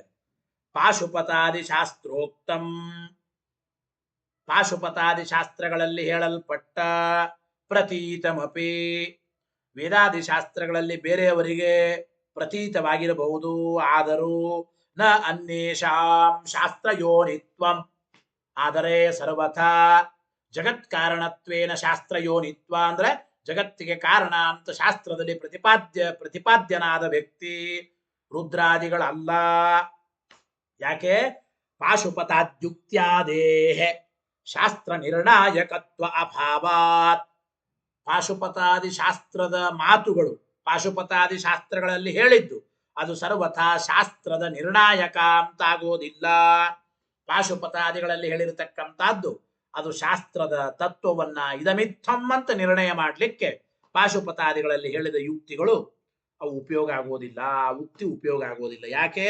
ಉಪಕ್ರಮಾದೀನಾಮೇವ ನಿರ್ಣಾಯಕತ್ವಾತ್. ಇಂತಹ ಒಂದು ವಿಷಯವನ್ನ ಇದು ಸರಿ ಇದಮಿತ್ತಂ ಅಂತ ವಿಷಯ ನಿರ್ಣಯ ಮಾಡಬೇಕಾದರೆ ತಾತ್ಪರ್ಯ ಲಿಂಗಗಳೇ ನಿರ್ಣಾಯಕವಾಗಿವೆ ಹೊರತು ಪಾಶುಪತಾದಿಗಳಲ್ಲಿ ಹೇಳಿದ್ದು ಅಥವಾ ವೇದಾದಿಗಳಲ್ಲಿ ಮೇಲ್ನೋಟಕ್ಕೆ ತೋರಿದ್ದು ಇದು ಇಂತಲ್ಲಿ ತಾತ್ಪರ್ಯ ಇದೆ ಅಂತ ನಿರ್ಣಯ ಮಾಡೋದಕ್ಕೆ ಕಾರಣವಾಗುವುದಿಲ್ಲ. ಗೊತ್ತಾಯ್ತೋ ಇಲ್ಲ? ಆದ್ದರಿಂದ ಉಪಕ್ರಮಾದಿ ತಾತ್ಪರ್ಯ ನಿರ್ಣಾಯಕವಲ್ಲ. ಯಾವುದು? ಪಾಶುಪತಾದಿಗಳಲ್ಲಿ ಹೇಳಿದ್ದು ಶಾಸ್ತ್ರ ನಿರ್ಣಾಯಕ ಅಲ್ಲ. ಉಪಕ್ರಮಾದಿ ಷಡ್ವಿಧ ತಾತ್ಪರ್ಯ ಲಿಂಗಗಳೇ ಶಾಸ್ತ್ರ ನಿರ್ಣಾಯಕವಾಗಿವೆ. ತೈಶ್ಚ ಸಮ್ಯಕ್ ಶಾಸ್ತ್ರೇ ವಿಚಾರ್ಯಮಾಣೆ. ಈ ಷಡ್ವಿಧ ತಾತ್ಪರ್ಯ ಲಿಂಗಗಳಿಂದ ಶಾಸ್ತ್ರವನ್ನು ನಾವು ಸರಿಯಾಗಿ ವಿಚಾರ ಮಾಡಿ ನೋಡಲಾಗಿ ತೈಶ್ಚ ಸಮ್ಯಕ್ ಶಾಸ್ತ್ರೇ ವಿಚಾರ್ಯಮಾಣೆ ಬ್ರಹ್ಮೈವ ಶಾಸ್ತ್ರ ಗಮ್ಯಂ ಪ್ರತೀಯತೆ ನ ರುದ್ರಾದಿ. ನ ರುದ್ರಾದಿ ಪರಬ್ರಹ್ಮನೇ ವಿಷ್ಣುವೇ ಜಗತ್ಕಾರಣತ್ವೇನ ಶಾಸ್ತ್ರ ಪ್ರತಿಪಾದ್ಯ ಎಂಬ ವಿಚಾರ ತೋರ್ತಾ ಇದೆ ಹೊರತು ರುದ್ರಾದಿಗಳು ಜಗತ್ಕಾರಣತ್ವೇನ ಶಾಸ್ತ್ರ ಪ್ರತಿಪಾದ್ಯರಾಗಿದ್ದಾರೆ ಅಂದ್ರೆ ಸರ್ವಥಾ ಅಲ್ಲ ಎಂಬ ಮಾತನ್ನು ಹೇಳ್ತಾ ಇದ್ದಾರೆ. ಅತಃ ಅತಃ ಅದನ್ನೇನಾಯ್ತು ಅನ್ಯಥಾ ಪ್ರತೀತ್ಯಾದೇ ಅಜ್ಞಾನ ಮೂಲತ್ವಾದ್ದೇವಯುಕ್ತಂ ಇತಿ ಭಾವ. ಆದ್ದರಿಂದ ವೇದಾದಿ ಶಾಸ್ತ್ರಗಳಲ್ಲಿಯೂ ಕೂಡ ಮೇಲ್ನೋಟಕ್ಕೆ ಏನಾದರೂ ರುದ್ರಾದಿಗಳೇ ಜಗತ್ಕಾರಣ ಅಂತ ತೋರಿದ್ರೆ ಅದು ಅನ್ಯಥಾ ಪ್ರತೀತಿ. ಯಾಕೆ ಅನ್ಯಥಾ ಪ್ರತೀತಿ ಬಂತು? ಅಜ್ಞಾನ ಮೂಲಕವಾಗಿ ಅನ್ಯಥಾ ಪ್ರತೀತಿ ಬಂದಿದೆ ಅಂತ ಅರ್ಥ ಮಾಡಿಕೊಳ್ಳಬೇಕು. ಆದ್ದರಿಂದ ವೇದಾದಿ ಶಾಸ್ತ್ರಗಳಲ್ಲಿ ತೋರಿದ್ದಿರಬಹುದು, ಪಾಶುಪತಾದಿಗಳಲ್ಲಿ ಹೇಳಿದ್ದಿರಬಹುದು, ಅದು ಅನ್ಯಥಾ ಪ್ರತೀತಿ ಅಜ್ಞಾನ ಮೂಲಕವಾಗಿ ಬಂದಿದ್ದು ಅಂತ ಹೇಳಿದ್ದೇನೆ ಯುಕ್ತ. ಆದರೆ ವಿಷ್ಣುವೇ ಜಗತ್ಕಾರಣ ಅಂತ ಶಾಸ್ತ್ರ ಪ್ರತಿಪಾದ್ಯನಾಗಿದ್ದಾನೆ ಎಂಬುದು ಷಡ್ವಿಧ ತಾತ್ಪರ್ಯ ಲಿಂಗಗಳ ಸಹಾಯ ಇದೆ, ಶ್ರುತ್ಯಾದಿಗಳ ಸಹಾಯ ಇದೆ. ಇವುಗಳ ಎಲ್ಲದರಿಂದಲೂ ವಿಷ್ಣುವೇ ಕಾರಣತ್ವೇನ ಶಾಸ್ತ್ರ ಪ್ರತಿಪಾದ್ಯ ಎಂಬುದು ಗೊತ್ತಾಗುತ್ತಾ ಇದೆ ಎಂಬ ಮಾತನ್ನ ತಿಳಿಸಿಕೊಡ್ತಾ ಇದ್ದಾರೆ. ಇದಾದ ಮೇಲೆ ಅವರು ಪ್ರಶ್ನೆ ನೋಡಿ, ಇದು ಹೇಗೆ ಹೇಳ್ತೀರಿ ಅಂತ. ಶಾಸ್ತ್ರ ಯಾವಾಗಲೂ ಕೂಡ ಕರ್ಮವನ್ನು ವಿಧಾನ ಮಾಡ್ತಾ ಇದ್ದೀರಿ. ಶಾಸ್ತ್ರ ವಿಷ್ಣುವೇ ಜಗತ್ಕಾರಣ ಅಂತ ಹೇಳ್ತಾ ಇದೆಯಾ? ಯಾವಾಗಲೂ ಶಾಸ್ತ್ರ ಅಂಬೋದು ಇಂತಹ ಕರ್ಮ ಮಾಡ್ರಿ, ಇಂತಹ ಕರ್ಮಾಚರಣೆ ಮಾಡಿದ್ರೆ ಸ್ವರ್ಗಾದಿಗಳ ಫಲ ಹಿಂಗೆಲ್ಲ ಹೇಳುತ್ತಿರ್ತದೆ. ಶಾಸ್ತ್ರ ಯಾವಾಗಲೂ ಕರ್ಮವನ್ನು ವಿಧಾನ ಮಾಡ್ತದಷ್ಟೇ. ಬ್ರಹ್ಮನನ್ನ ಶಾಸ್ತ್ರ ಪ್ರತಿಪಾದನೆ ಮಾಡುತ್ತದೆ ಜಗತ್ಕಾರಣತ್ವೇನ ಅಂತ ಯಾತಕ್ಕೆ ಹೇಳ್ತೀವಿ? ಪರಬ್ರಹ್ಮನೇ ವಿಷ್ಣುವೇ ಜಗತ್ಕಾರಣತ್ವೇನ ಶಾಸ್ತ್ರ ಪ್ರತಿಪಾದ್ಯ ಅಂತ ಹೇಗೆ ಹೇಳ್ತೀವಿ? ಯಾಕೆ ಶಾಸ್ತ್ರ ಬ್ರಹ್ಮ ಪ್ರತಿಪಾದಕ ಅಲ್ರಿ. ಶಾಸ್ತ್ರ ಕರ್ಮವನ್ನು ವಿಧಾನ ಮಾಡೋದಷ್ಟೇ ಶಾಸ್ತ್ರದ ಕೆಲಸ. ಕರ್ಮ ವಿಧಾನಾದಿ ರೂಪತ್ವಾತ್ ಶಾಸ್ತ್ರಸ್ಯ, ಕೇವಲ ಕರ್ಮವನ್ನು ವಿಧಾನ ಮಾಡುವ ಈ ಶಾಸ್ತ್ರ ಕಥಂ ಬ್ರಹ್ಮಪರತ, ಈ ಶಾಸ್ತ್ರ ಪರಬ್ರಹ್ಮನನ್ನ ಪ್ರತಿಪಾದನೆ ಮಾಡ್ತಾ ಇದೆ ಅಂತ ಹೇಗೆ ಹೇಳ್ತೀರಿ? ಇತ್ಯಾಶಂಕಾ, ಈ ಶಂಕೆಯನ್ನ ಭಗವದ್ವಾಕ್ಯೇನೈವ ಪರಿಹರತಿ. ಭಾಗವತದ ಮಾತನ್ನ ಕೊಟ್ಟು, ಭಾಗವತದಲ್ಲಿ ಪರಮಾತ್ಮನೇ ಹೇಳಿದ ಮಾತನ್ನ ಕೊಟ್ಟು, ಭಗವಂತನೇ ಸಮಸ್ತ ಜಗತ್ಕಾರಣತ್ವೇನ ಶಾಸ್ತ್ರ ಪ್ರತಿಪಾದ್ಯನಾಗಿದ್ದಾನೆ ಎಂಬ ವಿಚಾರ ಭಾಗವತ ವಾಕ್ಯವನ್ನು ಕೊಟ್ಟು ಆಚಾರ್ಯರು ಭಾಷ್ಯದಲ್ಲಿ ತಿಳಿಸಿಕೊಡ್ತಾ ಇದ್ದಾರೆ. ಭಾಗವತದ 11ನೇ ಸ್ಕಂದ ಏಕಾದಶ ಸ್ಕಂದದಲ್ಲಿ ಈ ವಿಚಾರ ಬಂದಿದೆ. 21ನೇ ಅಧ್ಯಾಯ 43ನೇ ಶ್ಲೋಕ. ಆ ಶ್ಲೋಕವನ್ನು ಹೇಳಿ ಅರ್ಥವನ್ನು ತಿಳಿಯೋಣ. ಮಾಂ ವಿಧತ್ತೆ ಅಭಿಧತ್ತೆ ಮಾಂ ವಿಕಲ್ಪ್ಯೋಪೋಖ್ಯ ಇತ್ಯಹಂ. ವಿಕಲ್ಪ ಅಪೋಖ್ಯ ಇತಿ ಅಹಂ, ಅದು ಪದಚ್ಛೇದ. ವಿಕಲ್ಪ್ಯೋಪೋಪ್ಯ ಇತ್ಯಹಂ ಇತ್ಯಸ್ಯ ಹೃದಯಂ ಸಾಕ್ಷಾತ್ ನಾನ್ಯೋ ಮದ್ವೇದ ಕಶ್ಚನ ಇತಿ ಭಾಗವತೆ. ಏನಪ್ಪ ಇದಕ್ಕೆ ಅರ್ಥ? ಕರ್ಮವನ್ನ ವಿಧಾನ ಮಾಡಲಿಕ್ಕೆ ವೇದಗಳು ಶ್ರುತಿವಾಕ್ಯಗಳು ಹೊರಟಿದ್ದರೂ ಕೂಡ ಹೇಳ್ತಾ ಇದ್ದಾರೆ ಮಾಂ ವಿಧತ್ತೆ. ಈ ಕರ್ಮ ವಿಧಾಯಕವಾದ ವೇದವಾಕ್ಯಗಳು, ಈ ವೇದದಲ್ಲಿ ಇರತಕ್ಕಂಥ ವಿಧಿವಾಕ್ಯಗಳು ಮಾಂ ವಿಧತ್ತೆ, ಕರ್ಮವನ್ನು ವಿಧಾನ ಮಾಡ್ತಾ ಇವೆ ನಿಜ.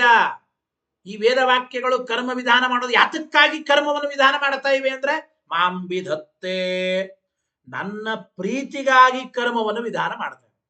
ಇಂತಹ ಸತ್ಕರ್ಮಗಳನ್ನ ಮಾಡಿದ್ರೆ ಭಗವಂತನ ಪ್ರೀತಿ ಆಗುತ್ತದೆ. ಭಗವಂತನ ಪ್ರೀತಿಗೋಸುಗವೇ ಕರ್ಮವನ್ನು ವಿಧಾನ ಮಾಡೋದು ವೇದ. ಮಾಂ ವಿಧತ್ತೆ ಅಂದ್ರೇನು? ನನ್ನ ಪ್ರೀತಿಗಾಗಿ ಕರ್ಮಗಳನ್ನು ವಿಧಾನ ಮಾಡ್ತಾ ಇವೆ ಈ ವಿಧಿವಾಕ್ಯಗಳು. ಆಮೇಲೆ ಮಾಂ ಅಭಿಧತ್ತೆ,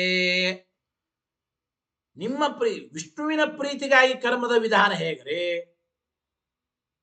ಸ್ವರ್ಗಾದಿಗಳನ್ನ ಕೊಡತಕ್ಕಂತ ಇಂದ್ರಾದಿಗಳನ್ನ ಹೇಳ್ತಾ ಇದ್ದಾರೆ ಆ ವೇದ ವಾಕ್ಯಗಳಲ್ಲಿ. ಅಂದ್ರೆ ಆ ಇಂದ್ರಾದಿ ದೇವತೆಗಳನ್ನ ಹೇಳಿಕೊಡತಕ್ಕಂತ ಶಬ್ದಗಳು ನನ್ನನ್ನೇ ಹೇಳ್ತಾ ಇವೆ ಅಂದರು ದೇವರು.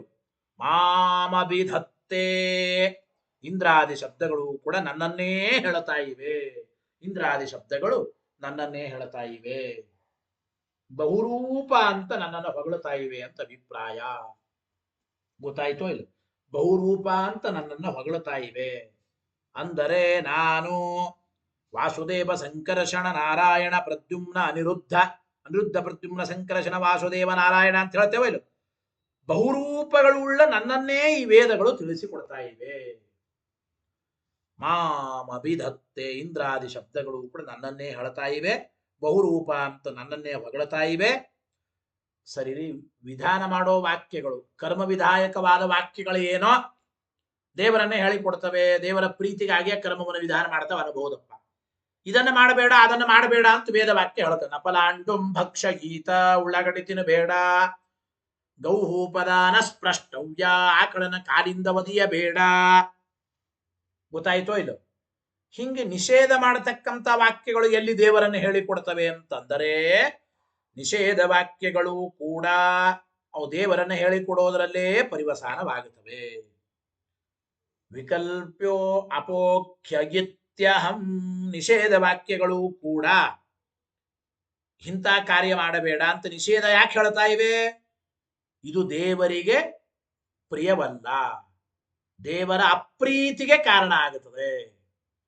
ದೇವರಿಗೆ ಪ್ರಿಯವಲ್ಲ, ಆದ್ದರಿಂದಲೇ ಇದನ್ನ ಮಾಡಬೇಡ ಅಂತ ನಿಷೇಧ ವಾಕ್ಯ ಹೇಳ್ತಾ ಇದೆ. ನನಗೆ ಹೇಳೋದ್ರಲ್ಲೇನೆ ಅದು ತಾತ್ಪರ್ಯ ಉಳ್ಳದ್ದಾಗುತ್ತಾ ಇವೆ ಅಂತ ಅಭಿಪ್ರಾಯ. ವಿಕಲ್ಪ್ಯೋ ಅಪೋಖ್ಯಗಿತ್ಯಹಂ, ನಿಷೇಧ ವಾಕ್ಯಗಳು ಕೂಡ ಯಾಕೆ ನಿಷೇಧ ವಾಕ್ಯಗಳು ಹೊರಟಿವೆ ಅಂದ್ರೆ ಇದನ್ನು ಮಾಡಬೇಡ ಅದನ್ನು ಮಾಡಬೇಡ ಅಂತ ಯಾಕೆ ಹೇಳ್ತವೆ? ಇದನ್ನು ಮಾಡಬೇಡ ಅದನ್ನು ಮಾಡಿ, ಇದು ದೇವರ ಪ್ರೀತಿಗೆ ಕಾರಣ ಅಲ್ಲ, ಅದಕ್ಕಾಗಿ ಮಾಡಬೇಡ ಅಂತ ಹೇಳ್ತಾ ಇವೆ. ಇತ್ಯಸ್ಯ ಹೃದಯಂ ಸಾಕ್ಷಾತ್, ಇದೇನೇ ವೇದದ ಹೃದಯ, ಇದೇನೇ ವೇದದ ಹೃದಯ.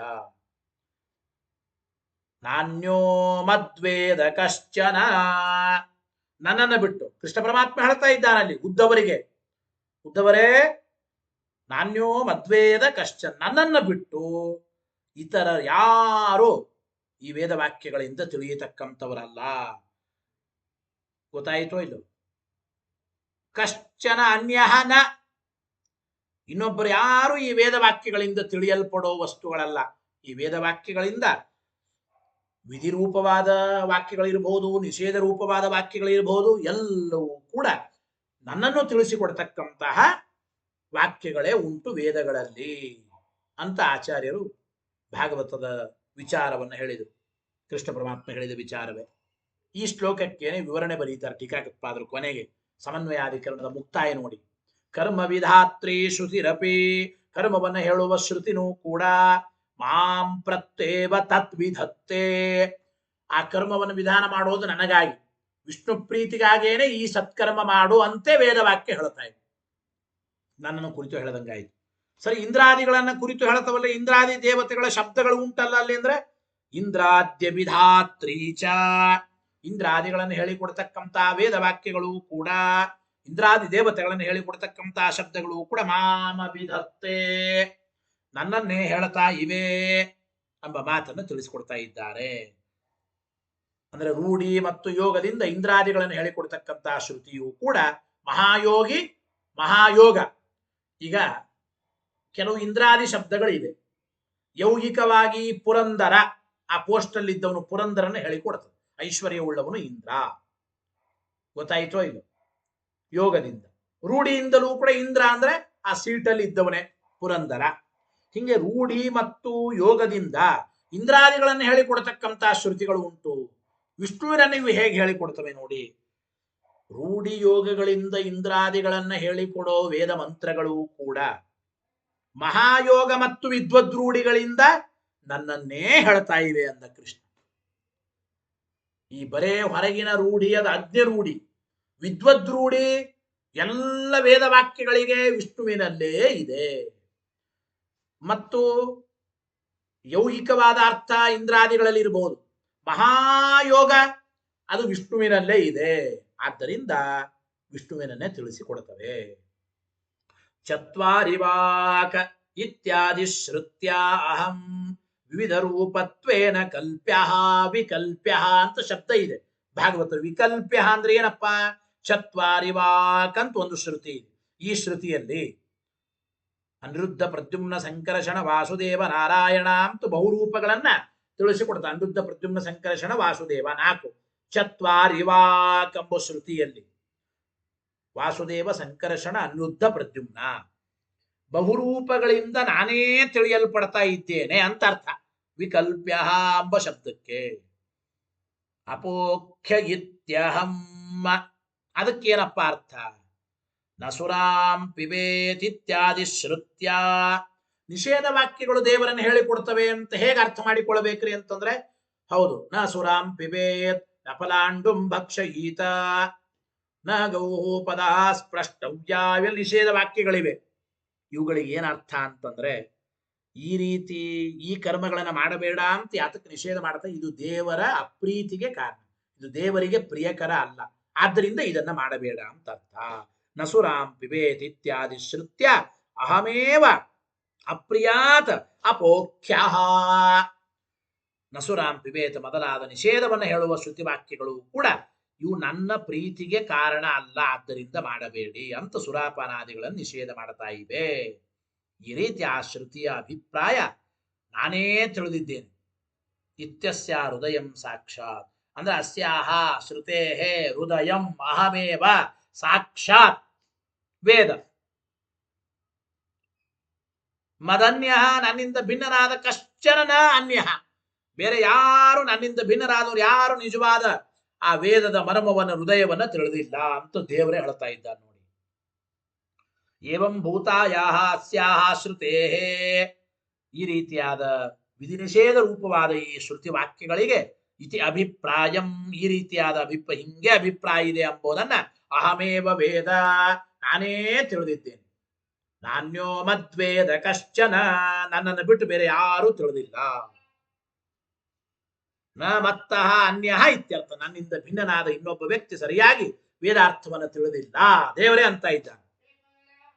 ತಸ್ಮಾತ್ ಆದ್ದರಿಂದ ಉಪಕ್ರಮಾದಿ ವಶಾತ್, ಉಪಕ್ರಮಾದಿ ಷಡ್ವಿಧ ತಾತ್ಪರ್ಯಲಿಂಗಗಳು ಶ್ರುತ್ಯಾದಿ 6ಗಳು ಇವುಗಳ ಸಹಾಯ ಉಳ್ಳದ್ದಾಗಿ ವಿಷ್ಣುನೇ ಸರ್ವಶಾಸ್ತ್ರಗಳಿಂದ ಜಗಜ್ಜನ್ಮಾದಿ ಕಾರಣತ್ವೇನ ಪ್ರತಿಪಾದ್ಯನಾಗಿದ್ದಾನೆ ಅಂತ ತಿಳಿಯಬೇಕು. ತಸ್ಮಾತ್ ಉಪಕ್ರಮಾದಿ ವಶಾತ ವಿಷ್ಣುರೇವ ಸರ್ವಶಾಸ್ತ್ರೈ ಜನ್ಮಾದಿ ಕಾರಣತ್ವ ಉಕ್ತ್ಯುಪಲಕ್ಷಿತ, ಜನ್ಮಾದಿ ಕಾರಣನಾಗಿದ್ದಾನೆ ಅಂತ ಶಾಸ್ತ್ರ ಪ್ರತಿಪಾದ್ಯನಾಗಿದ್ದಾನೆ ಅಂತ ಈ ಉಕ್ತಿಯಿಂದ ಉಪಲಕ್ಷಿತ ಕೂಡಿದ ಅನಂತ ಗುಣತಯ ಉಚ್ಯತೆ. ಅನಂತ ಗುಣರೂಪನಾದವನು ಪರಮಾತ್ಮನೇ ಅಂತ ಸರ್ವಶಾಸ್ತ್ರ ಪ್ರತಿಪಾದ್ಯನಾದ ವಿಷ್ಣುವೆ. ಆದ್ರಿಂದ ಇತಿ ತಸ್ಯೈವ ಏತತ್ ಲಕ್ಷಣ. ಆದ್ದರಿಂದ ಜಗತ್ಕಾರಣತ್ವೇನ ಶಾಸ್ತ್ರ ಪ್ರತಿಪಾದ್ಯನಾದವನು ವಿಷ್ಣುವೇ ಅಂತಾದ ಮೇಲೆ ಜಗಜ್ಜನ್ಮಾದಿ ಕಾರಣತ್ವ ಎಂಬ ಲಕ್ಷಣ ಇದು ವಿಷ್ಣುವಿನ ಲಕ್ಷಣವೇ ಹೊರತು ಬೇರೆ ದೇವತೆಗಳ ಲಕ್ಷಣ ಅಲ್ಲ. ಇತಿ ಸಿದ್ಧಂ, ಈ ರೀತಿ ಸಿದ್ಧವಾಯಿತು ಎಂಬ ಮಾತನ್ನ ಇಲ್ಲಿ ತಿಳಿಸಿಕೊಡ್ತಾ ಇದ್ದಾರೆ ಅಂತ ಚಿಂತನೆ ಮಾಡೋಣ. ಮುಂದಿನ ವಾರದಲ್ಲಿ ಮತ್ತೆ ಈಕ್ಷತ್ಯಧಿಕರಣ, ಸ್ವಲ್ಪ ದೊಡ್ಡದಾದ ಒಂದು ಅಧಿಕರಣ, ಅದು ಈಕ್ಷತ್ಯಧಿಕರಣ, 5ನೇ ಅಧಿಕರಣ. ಗೊತ್ತಾಯ್ತು? 5ನೇ ಅಧಿಕರಣ ಸುಮಾರು ಒಂದು 3-4 ದಿನಗಳ ಕಾಲ ಬೇಕದು. 2 ವಾರಗಳಲ್ಲಿ ಅದನ್ನ ಈಕ್ಷತ್ಯಧಿಕರಣದ ವಿಚಾರ ನೋಡೋಣ. ಇವತ್ತು ಪೂರ್ವಾರಾಧನೆ ರಘುನಾಥ ತೀರ್ಥರು, ನಾಳೆ ಮಧ್ಯಾರಾಧನೆ ಮಹಾನುಭಾವರು ಜ್ಞಾನಿಗಳು ರಘುನಾಥ ತೀರ್ಥರು. ಕೂರ್ಮೋ ವರುಣಗಂಗೆ ಚ ಯಸ್ಯ ಪ್ರತ್ಯಕ್ಷತಾಂ ಗತಃ ಅಂತ ಹೇಳುತ್ತಾರೆ. ರಘುನಾಥ ಗುರುಂ ನೌಮಿ ರಘುವರಿಯ ಕರೋದ್ಭವಂ. ರಘುತ್ತಮ ತೀರ್ಥ ಶ್ರೀಪಾದಂಗಳವರ ಪ್ರಶಿಷ್ಯರು. ಗೊತ್ತಾಯಿತೋ ಇಲ್ಲ? ವಿಶೇಷವಾಗಿ ಅಲ್ಲಿ ಹೇಳುವಾಗ ಮುಂದೆ ತಿಳಿಸಿಕೊಡ್ತಾರೆ. ಸಾರಿ ರಘುವರಿಯರ ಗುರುಗಳು ಅಂದ್ರೆ ರಘುತ್ತಮ ತೀರ್ಥರ ಪರಮ ಗುರುಗಳು ಅಂತ ಅರ್ಥ ಮಾಡಿಕೊಳ್ಳಿ. ರಘುನಾಥ ತೀರ್ಥರು, ರಘುವರಿಯರು, ರಘುತ್ತಮರು ರಘುತ್ತಮರಾದ ಮೇಲೆ ವೇದವ್ಯಾಸ ತೀರ್ಥರು ಹಿಂಗೆ ಕೇಳ್ತೇವೆ, ಇರಲಿ. ಅಂತೂ ಕೂರ್ಮರೂಪಿ ಪರಮಾತ್ಮನೇ ಒಲೆದು ಪ್ರತ್ಯಕ್ಷನಾಗಿ ಅವರಿಗೆ ಬಂದಿದ್ದಾನೆ. ತುಂಗಭದ್ರಾ ತೀರ, ಹೊಸಪೇಟೆ ಹತ್ತಿರ ಕಂಪ್ಲಿ ಗ್ರಾಮ ಅಂತಿದೆ. ಅಲ್ಲಿ ತುಂಗಭದ್ರಾ ತೀರ ನದಿ ದಂಡೆಯಲ್ಲಿ ನಿರ್ಮಾಲ್ಯಾಭಿಷೇಕ ಮಾಡ್ತಾ ಅನ್ನೀಕ ಮಾಡ್ತಾ ಇರ್ತಾರೆ ರಘುನಾಥ ತೀರ್ಥರು. ಉತ್ತರಾದಿ ಮಠದಲ್ಲಿ 8 ವ್ಯಾಸಮುಷ್ಟಿಗಳು. ಒಂದು ವ್ಯಾಸಮುಷ್ಟಿ ನದಿಯಲ್ಲಿ ಬಿದ್ದೋಯಿತು. ಭಗವಂತ ಕೈ ಮುಟ್ಟಿ ಕೊಟ್ಟ ಪರಮಾತ್ಮನ ಅನಂತ ದಿವ್ಯ ಸನ್ನಿಧಾನ ಆ ವ್ಯಾಸಮುಷ್ಟಿಗಳಲ್ಲಿ ಇದೆ. ಅಂತಹ ವ್ಯಾಸಮುಷ್ಟಿ ಹೋಯಿತಲ್ಲ ಅಂತ ಬಹಳ ಬೇಸರ ಆಯಿತು. 7 ದಿನಗಳ ಕಾಲ ಉಪವಾಸ ವ್ರತ ಮಾಡಿದ್ದಾರೆ. ಒಂದಲ್ಲ ಎರಡಲ್ಲ 7 ದಿನಗಳ ಕಾಲ. 7ನೇ ದಿನ ಭಗವಂತ ಪ್ರಸನ್ನನಾಗಿ ಸೂಚನೆ ಮಾಡ್ತಾನೆ, ನದಿ ದಂಡೆಯಲ್ಲಿ ಅನೇಕ ಮಾಡ್ತಿರಲ್ಲ, ಕೂರ್ಮ ರೂಪದಿಂದ ನಾನು ಬರ್ತೇನೆ, ನೀವು ಸ್ವೀಕಾರ ಮಾಡಿ. ಒಂದು ವ್ಯಾಸಮುಷ್ಟಿ ಬಿದ್ದರೆ ಕೂರ್ಮ ರೂಪದಿಂದ ಮತ್ತೆ ಬರ್ತೇನೆ, ವೇದವ್ಯಾಸ ಸೂಚನೆ ಮಾಡ್ತಾನೆ. ಯಾವ ಕೂರ್ಮರೇ, ಹೇಗೆ ಸ್ವೀಕಾರ ಮಾಡಬೇಕು? ಯಾವ ಆಮೆಗೆ ಅಭಿಷೇಕ ಮಾಡಿದರೆ ತಿರುಗುತ್ತದೋ ಅದೇ ಕೂರ್ಮರೂಪಿ ವ್ಯಾಸಮುಷ್ಟಿ ಅಂತ ಅಭಿಪ್ರಾಯ. 7 ದಿನಗಳ ಉಪವಾಸ ವ್ರತದ ನಂತರದಲ್ಲಿ ಕೂರ್ಮರೂಪದಿಂದ ತುಂಗಭದ್ರಾ ತೀರದಲ್ಲಿ ರಘುನಾಥ ತೀರ್ಥರಿಗೆ ಪ್ರತ್ಯಕ್ಷನಾಗಿದ್ದಾನೆ ಸ್ವಾಮಿ ಪರಮಾತ್ಮ ವೇದವ್ಯಾಸ ದೇವರು. ಕೂರ್ಮರೂಪಿ ವ್ಯಾಸಮುಷ್ಟಿ. ವರುಣದೇವರು ಪ್ರತ್ಯಕ್ಷರಾಗಿದ್ದಾರೆ. ಗಂಗೆ ಪ್ರತ್ಯಕ್ಷ ಅವರಿಗೆ ರಘುನಾಥ ತೀರ್ಥರಿಗೆ. ಕೂರ್ಮೋ ವರುಣ ಗಂಗೇಚ ಯಸ್ಯ ಪ್ರತ್ಯಕ್ಷತಾಂ ಗತಃ ರಘುನಾಥ ಗುರುಂ ನೌಮಿ ಅಂತ ತಿಳಿಸಿಕೊಡ್ತಾರೆ ಮಹಾಜ್ಞಾನಿಗಳು. ಎಷ್ಟು ಅದ್ಭುತ ಅಂದ್ರೆ 300ಕ್ಕಿಂತ ಹೆಚ್ಚು ಯತಿಗಳೇ ಅವರ ಜೊತೆಗಿದ್ದರಂತೆ ಪಾಠಕ್ಕಾಗಿ. ರಘುನಾಥ ತೀರ್ಥರಿಂದ ಪಾಠ. ಯಾರು ರಘುನಾಥ ತೀರ್ಥರು ಅಂದ್ರೆ ಲಕ್ಷ್ಮೀನಾರಾಯಣ ಯತಿಗಳಿಗೆ ಶ್ರೀಪಾದರಾಜರು ಅಂತ ಬಿರುದು ಕೊಟ್ಟ ಉತ್ತರಾದಿ ಮಠಾಧೀಶರಾದ ಮಹನೀಯರೇ ಈ ರಘುನಾಥ ತೀರ್ಥರು ಅಂತ. ವ್ಯಾಸರಾಜರನ್ನೂ ಕೂಡ ನೋಡಿ, ವ್ಯಾಸರಾಜರ ಒಂದು ಅನುವಾದ ಪಾಂಡಿತ್ಯ ನೋಡಿ ಸಂತೋಷಪಟ್ಟು ಹರಿಸಿದ ಮಹಾನುಭಾವರು ಅದು ರಘುನಾಥ ತೀರ್ಥರು. ಆದ್ದರಿಂದ ಶ್ರೀಪಾದರಾಜರು ವ್ಯಾಸರಾಜರಿಗೆ ಹರಿಸಿದ ಮಹನೀಯರೇ ಅದು ರಘುನಾಥ ತೀರ್ಥರು. ವಿಭುಧೇಂದ್ರ ತೀರ್ಥರ ಕಾಲಕ್ಕೆ ಇದ್ದ ಮಹಾ ತಪಸ್ವಿಗಳು, ಜ್ಞಾನಿಗಳು ಉತ್ತರಾದಿ ಮಠದ ರಘುನಾಥ ತೀರ್ಥ ಶ್ರೀಪಾದಂಗಳವರು. ಟೀಕಾಕೃತ್ಪಾದರ ಪಕ್ಕದಲ್ಲೇನೆ ಎಡಭಾಗದಲ್ಲೇನೆ ರಘುನಾಥ ತೀರ್ಥರು ಇರಬೇಕಂದ್ರೆ ಎಂತಹ ಸೌಭಾಗ್ಯ. ಪ್ರತ್ಯಕ್ಷವಾಗಿ ಪ್ರತಿನಿತ್ಯ ಟೀಕಾಕೃತ್ಪಾದರಿಂದ ನ್ಯಾಯಸುಧಾದಿ ಗ್ರಂಥಗಳ ಪಾಠವನ್ನು ಕೇಳುವ, ನೂರಾರು ಜನರಿಗೆ ಸುಧಾದಿ ಗ್ರಂಥಗಳ ಪಾಠವನ್ನು ಹೇಳುವ ಮಹನೀಯರು ಅದು ರಘುನಾಥ ತೀರ್ಥ ಶ್ರೀಪಾದಂಗಳವರು. ಮಳಖೇಡದಲ್ಲಿ ಅವರ ಮೂಲ ಬೃಂದಾವನ ಇದೆ. ವೈಭವದಿಂದ ಮಳಖೇಡದಲ್ಲಿ ಆರಾಧನೆ ಆಗುತ್ತದೆ. ರಘುನಾಥ ತೀರ್ಥರ ಅನುಗ್ರಹದಿಂದ ವಿಶೇಷವಾಗಿ ನ್ಯಾಯಸುಧಾದಿ ಗ್ರಂಥಗಳ ಪಾಠ ಪ್ರವಚನ ನಿರ್ವಿಘ್ನವಾಗಿ ನಡೆಯಲಿ ಅಂತ ನಾವು ರಘುನಾಥ ತೀರ್ಥರಲ್ಲಿ ಎಲ್ಲರೂ ಪ್ರಾರ್ಥನೆ ಮಾಡ್ತಾ ಭಕ್ತಿಯಿಂದ ರಘುನಾಥ ತೀರ್ಥರನ್ನು ಸ್ಮರಣೆ ಮಾಡೋಣ. ರಘುನಾಥ ಗುರುಂ ನೌಮಿ